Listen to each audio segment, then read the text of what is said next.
Stop trying to fix Counterspell and time to fix your brain. Today on RPG Boons. I'm a dude playing a dude disguised as another dude. Every time I hear people talk about Counterspell and how it's broken and it messes up the game, my brain just really starts going, Oh my god, we never even won a regional qualifying match. so what is it about Counterspell that we really hate? It basically cancels out someone's action, especially if it's the villain canceling out the player starts complaining.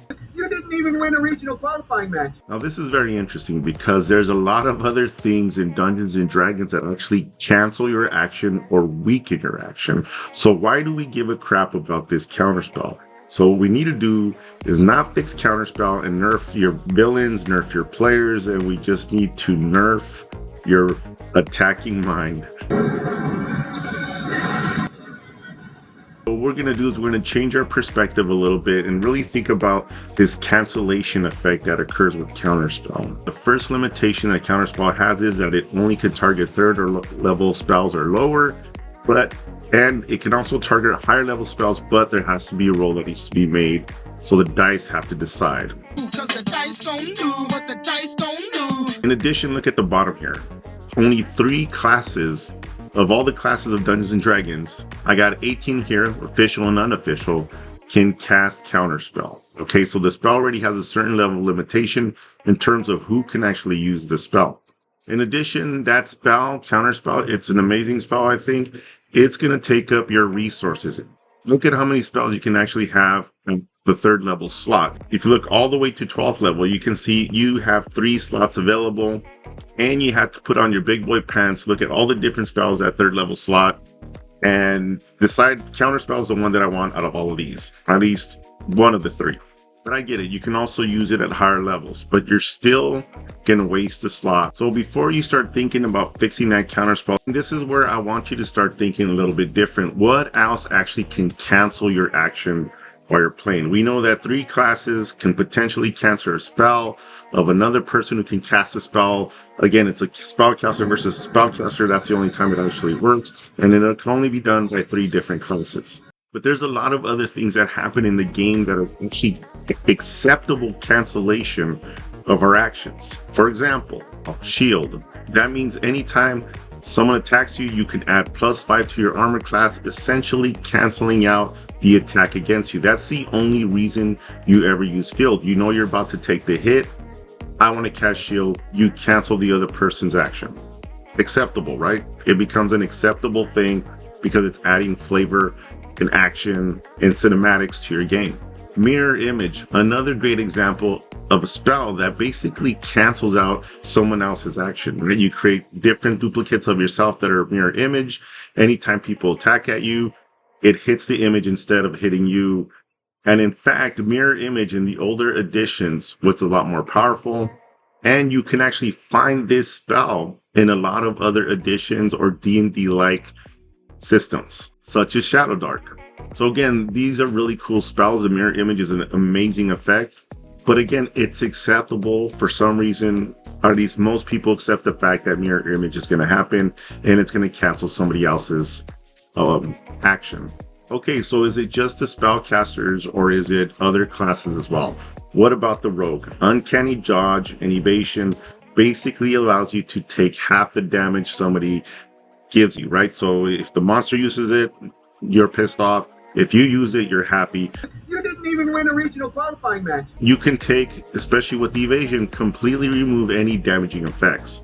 But this is considered acceptable because it's flavor and it allows your character to do these really cool actions. And of course, this goes the same for the monk. But in addition, the monk can basically deflect any missile thrown at it. If the villain had that move, you'd probably be annoyed. And slow fall. What if you shoved a monster off of a cliff? It has slow fall now. It's not going to take any damage, or at least reduce the amount of damage it's going to take. So what is it about these spells? We hate them. Is it a D&D problem? Is D&D constantly trying to nerf your actions, especially from the villain's point of view? It's going to nerf your action. We know already that it's only 3 classes that can use it, but where else does this kind of nerfing or cancellation of your action actually happen?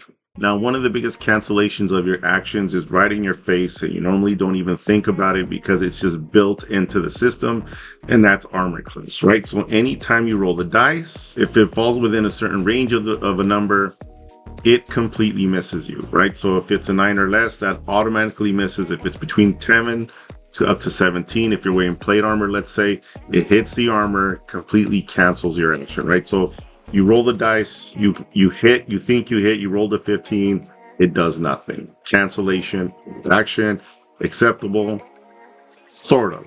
But is it a D&D problem? So what we're looking at here is Daggerheart, one of the more, I guess, more famous alternatives to Dungeons and Dragons. Never mind that the system's a little more simplified where you only take 1 damage, 2 damage, or 3 damage. Not only is there an armor class type, right, this threshold you have to reach, but in addition, you can use an armor point to reduce the damage that you have taken. So anybody wearing armor basically can reduce the effect of someone else and essentially sometimes nullifying your damage, your action, whatever it is that you did. If you guys remember DC 20, it's on the verge of coming out at some point this year. Also does something very similar. It has the armor class, which they're going to call physical defense here, but it also causes physical damage reduction. Again, canceling and reducing the effect of your action, right? And this really pisses off people. And I'm just like, Oh my god, we never even won a regional qualifying match. this effect of armor and armor class is so annoying to some people that some people have essentially decided to get rid of it. To roll to hit for damage is the question. For example, draw steel. In draw steel, anytime you attack, you hit. Okay, so there's no chance of you missing. It's interesting. We all know you actually can really miss in real life, but people don't like that feeling of having wasted your action, right? Again, I have nothing against any of these systems. Father, forgive me for my branch delivery. So I'm trying to just fix your brain and not have you try to fix the game system, okay? Let's save you some time. But even in draw steel, let's take a quick look over here. And let me tell you, every single race, species, whatever you want to call it, in draw steel has various types of abilities that can reduce or take away damage. And at the bottom here, we can see resist the unnatural. Whenever you take a damage that isn't untyped, you can use a triggered action to take half damage.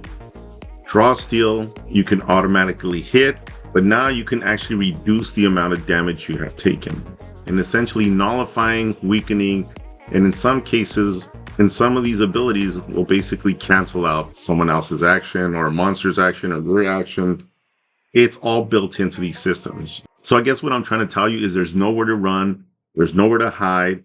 If you go to various types of systems, I can show you way more examples. There's spells that can cancel your actions, there's armors that cancel your actions, and even in situations when you automatically hit, you still can have a certain level of cancellation of your action. So rather than trying to go and fix some type of RPG system, make it homebrew, sometimes it's better just to leave as is and not fix the system and fix your brain. I'm Don Franco 3. This is RPG Boons, where we talk about everything RPG and how everything is RP. If you'd like to cut out my gibberish, hit the buttons. You know what to do. Leave a comment. I'd love to engage with you. Until next time.